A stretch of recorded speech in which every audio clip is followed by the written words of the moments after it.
Okay so आपने मेरी पिछली वीडियो में देखा होगा, मैंने उसके बारे में ऑर्डर ब्लॉक्स के बारे में बताया था, फेयर वैल्यू गैप के बारे में बताया था एंड और सारी चीज़ मैंने आपको बताई थी। ऑर्डर ब्लॉक क्या होता है, फेयर वैल्यू गैप क्या होता है, ऑर्डर फ्लो क्या होता है एंड मैंने आपको पीओआई के बारे में बताया था।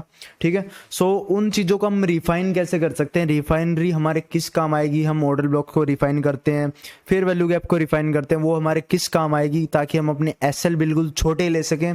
चलो तो मैं आपको एक बार बता देता हूँ ये चीज़। ठीक है, जैसे कि मैंने आपको बताया था ऑर्डर ब्लॉक क्या होता है, फेयर वैल्यू गैप क्या होता है।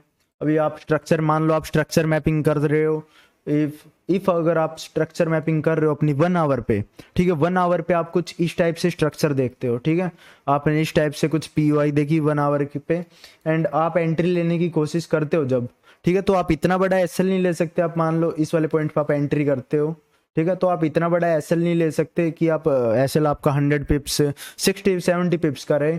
सो वो एसएल हमारे लिए ज़्यादा हो जाएगा। सो हमें क्या करना है, उसको रिफाइन करना है। रिफाइन करने से क्या होगा, हमें उसको मिनिमम कर देंगे हम उस चीज़ को एंड बिल्कुल छोटा एसएल आ जाएगा हमारा। ठीक है, ताकि जो हमारे रिस्क रिवॉर्ड है वो अच्छे से मेंटेन रहे। अपना जो रिस्क रिवॉर्ड है वो 1:10 1:15 1:20 तक भी जा सकता है उस, ठीक है, उस चीज़ में।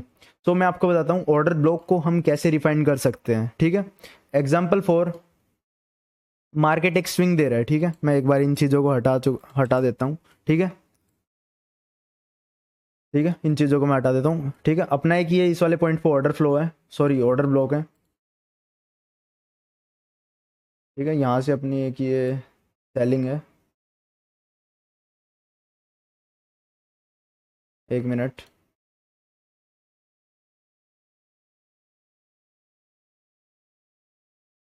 फिर मान लो ये मेरी एक सेलिंग की कैंडल है। ठीक है, एक ये मेरी सेलिंग की कैंडल है, प्राइस कुछ इस तरीके से मूव कर रहा है। ठीक है, प्राइस इस तरीके से मूव कर रही है, मेरी सेलिंग की कैंडल है। तो इसका हम रिफाइन कैसे कर सकते हैं, ये टाइम फ्रेम हमें कौन सा देखना है वो चीज़ मैं अभी आपको बताता हूँ। ठीक है, अभी मान लो ये जो चीज़ें आप, ये सारी चीज़ आप जो देख रहे हो, ये आप 30 मिनट पे देख रहे हो, 1 आवर पे देख रहे हो, मतलब किसी बड़े टाइम फ्रेम पे देख रहे हो, वो आपकी मर्जी। आप किसी भी टाइम फ्रेम पे अपनी स्ट्रक्चर मैपिंग करो एंड किसी भी टाइम फ्रेम पे आप इनको देखो। बस छोटे टाइम फ्रेम पे, आप स्मॉलर टाइम फ्रेम्स पे मत देखना इन चीज़ों को, क्योंकि छोटे टाइम फ्रेम्स पे क्या होता है, मार्केट आपको ज़्यादातर ट्रैप करती है। 5 मिनट 15 मिनट हो गया। सो आपको मैं यही बोलूँगा कि जो आप अपनी स्ट्रक्चर मैपिंग करते हो 30 मिनट पे कर सकते हो, 1 आवर पे कर सकते हो। ठीक है, एंड फॉरेक्स वाले अभी रुक जाओ, फॉरेक्स वालों के लिए मैं और बहुत सारी चीज़ें आपको लाऊंगा लर्निंग के लिए। मैं आपको जूडा स्विंग लर्न करवाऊंगा एंड किल जोन लर्न करवाऊंगा एंड बहुत सारी चीज़। ठीक है, सो मान लो ये चीज़ आप देख रहे हो 4 आवर के टाइम फ्रेम पे, 1 आवर के टाइम फ्रेम पे देख रहे हो आप ये सारी चीज़। ठीक है, तो आपको क्या करना है, रिफाइन करने के लिए आपको क्या करना है, बड़े टाइम फ्रेम से छोटे टाइम फ्रेम पे आना है। ठीक है, मल्टी टाइम फ्रेम एनालिसिस, कई बंदे पूछते हैं भाई हम मल्टी टाइम फ्रेम एनालिसिस कैसे करें, तो भाई उसका सिर्फ एक ही जवाब है, आपको बड़े टाइम फ्रेम पे देखना है। सबसे पहले आप मान लो जब भी आप चार्ट पे आते हो तो आपको बड़े टाइम फ्रेम पे देखना है, बड़े टाइम फ्रेम से फिर आपको छोटे टाइम फ्रेम पे शिफ्ट होना है। ठीक है, बड़े टाइम फ्रेम पे आप, बड़े टाइम फ्रेम पे आपको देख के अपने पीओआई, फिर आपको छोटे टाइम फ्रेम पे शिफ्ट होना है एंड वहाँ पे आपको रिफाइन करना है। रिफाइन कैसे करना है वो भी मैं आपको बताता हूँ। ठीक है, मान लो ये वाली जो इमेज है आप देख रहे हो इसको 4 आवर पे, 4 आवर पे आपने मार्क कर लिया भाई, ये मेरा एक एफईजी, एक सेकंड, 4 आवर पे मार्क कर लिया भाई, ये एक मेरा एफईजी आ गया एंड ये एक मेरा ऑर्डर ब्लॉक आ गया, ये मेरी एक पूरी पीओआई आ गई एंड मार्केट यहाँ से आएगा। तो आप इतना बड़ा एसएल नहीं ले सकते, तो उसका लिए आपको क्या करना है, आपको क्या करना है, अपने जो 1 आवर का टाइम फ्रेम है, आपको 1 आवर का टाइम फ्रेम पे आ जाना है। अगर आप 4 आवर का देख रहे हो तो 1 आवर पे आ जाना है, 1 आवर का देख रहे हो तो 30 मिनट पे। थोड़े छोटे टाइम फ्रेम पे जैसे आप आओगे तो आपको क्या दिखेगा, उसके अंदर आपको और बहुत सारी कैंडल दिखेंगी एंड उनके अंदर भी ऑर्डर ब्लॉक एफईजी बन रहे होंगे। ठीक है, सो आपको क्या करना है, अपना जो ये एफईजी है उसको थोड़ा छोटा कर देना है। ठीक है, एंड छोटा आप कैसे करोगे वो चीज़ मैं आपको बताता हूँ। ठीक है, मान लो आप ये 4 आवर का टाइम फ्रेम देख रहे थे एंड आप छोटे टाइम फ्रेम पे शिफ्ट होते हो तो आपको वहाँ पे क्या दिखेगा, कुछ इस टाइप से। ठीक है, एक मिनट इनको हटाता हूँ मैं, आपको कुछ उनमें इस टाइप से देखने को मिलेगा।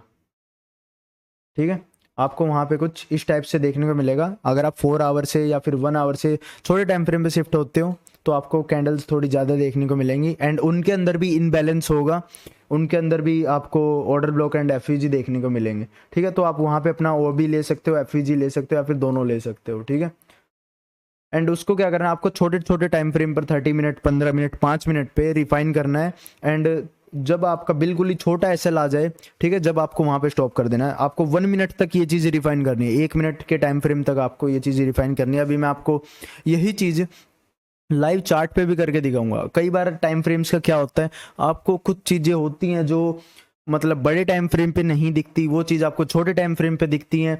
एंड कुछ चीज़ ऐसी होती है जो आपको छोटे टाइम फ्रेम पे नहीं दिखती एंड बड़े टाइम फ्रेम पे दिखती है। ओवरऑल आपको एक पूरी पजल सॉल्व करनी पड़ेगी, बड़े टाइम से फ्रेम से लेके छोटे टाइम फ्रेम तक आपको सारी चीज़ें नोटिस करनी है, ठीक है। तो ये चीज़ मैंने आपको बताया। एंड एक और केस रहता है इसके अंदर, ठीक है, इसके अंदर एक और केस रहता है। मान लो, ठीक है, ये मेरी ऑर्डर ब्लॉक की कैंडल है, ठीक है।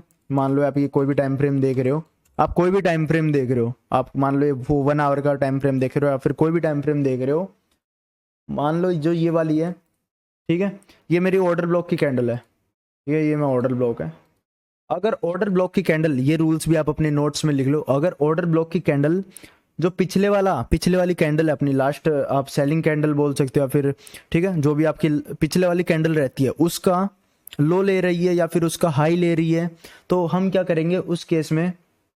जैसे आप देखोगे ना, ये वाली कैंडल है, इसका जो ये ऑर्डर ब्लॉक वाली कैंडल है, इसका ये लो ले रही है, ठीक है, इसका लो को स्वीप कर रही है या फिर इसके लो के नीचे क्लोजिंग दे रही है। तो उस केस में हम क्या करेंगे, जो हमारा पूरा ऑर्डर ब्लॉक ना लेके हम जस्ट इसकी विक ले लेंगे। सो प्राइस क्या करेगा, जब भी प्राइस ऊपर से नीचे आएगा, ठीक है, या फिर नीचे से ऊपर जाएगा, तो इसको टैप करके डायरेक्ट ऊपर जाएगा, ठीक है। तो हम इस केस में जो अपना एसएल है वो बिल्कुल ही छोटा रख सकते हैं, ठीक है। इस केस में जो भी हमारा एसएल है वो हम बिल्कुल ही छोटा रख सकते हैं। सो रिफाइनरी कुछ ऐसे वर्क करती है। एंड अभी मैं आपको लाइव चार्ट्स का एग्जांपल दिखा देता हूँ, एक सेकंड जस्ट। मैंने आपको अभी जीबीपी यूएसडी में अभी करके बताई थी ये सारी चीज़ें जीबीपी यूएसडी में। तो चलो, तो मैं एक बार इसका एग्जांपल ले लेता हूँ, 1 मिनट, 1 मिनट जस्ट, ठीक है। ओके, चलो, तो मैं इस वाले पॉइंट का एग्जांपल ले लेता हूँ। हमें क्या दिख रहा है, मैं मान लो अभी 30 मिनट पे हूँ या फिर 15 मिनट पे हूँ, ठीक है। मैं यहाँ पे हूँ 15 मिनट पे।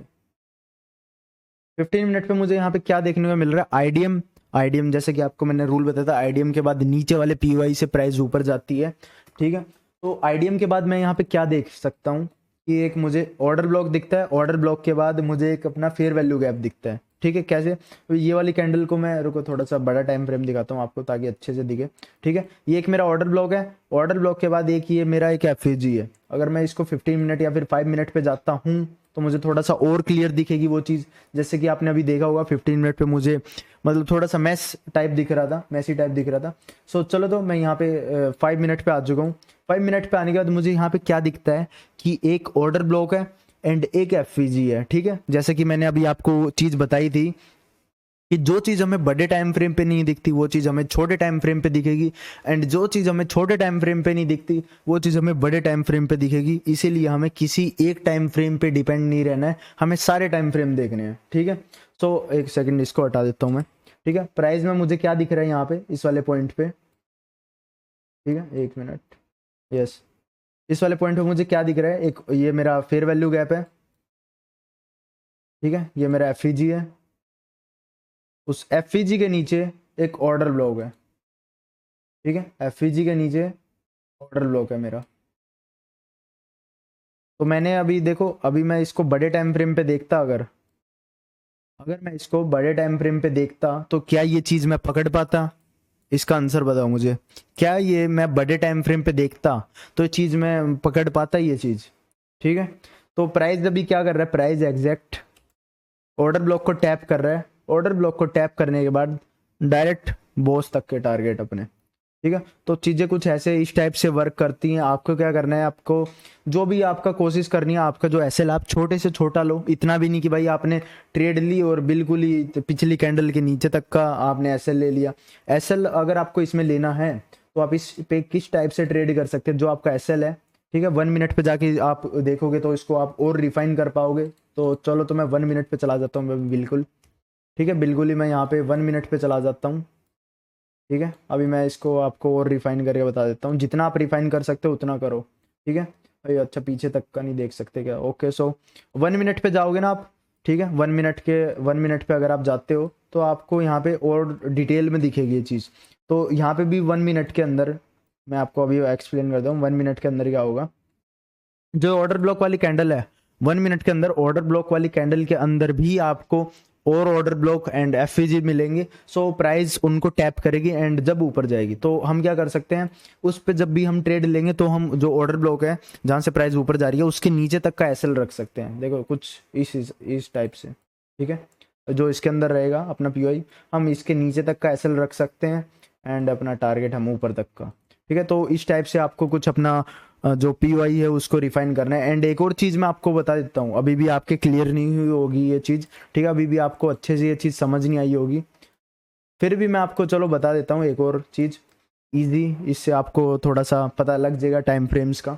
जब भी प्राइस, ठीक है, अगर इफ मान लो प्राइस कुछ इस तरीके से मूव करता है, ठीक है, अगर 4 आवर के टाइम फ्रेम में प्राइस कुछ इस तरीके से मूव करता है, 4 आवर के टाइम फ्रेम में, डेली टाइम फ्रेम में, या फिर 1 घंटे के टाइम फ्रेम में, घंटे का टाइम फ्रेम ले लेते हैं, 1 आवर के टाइम फ्रेम में प्राइस कुछ इस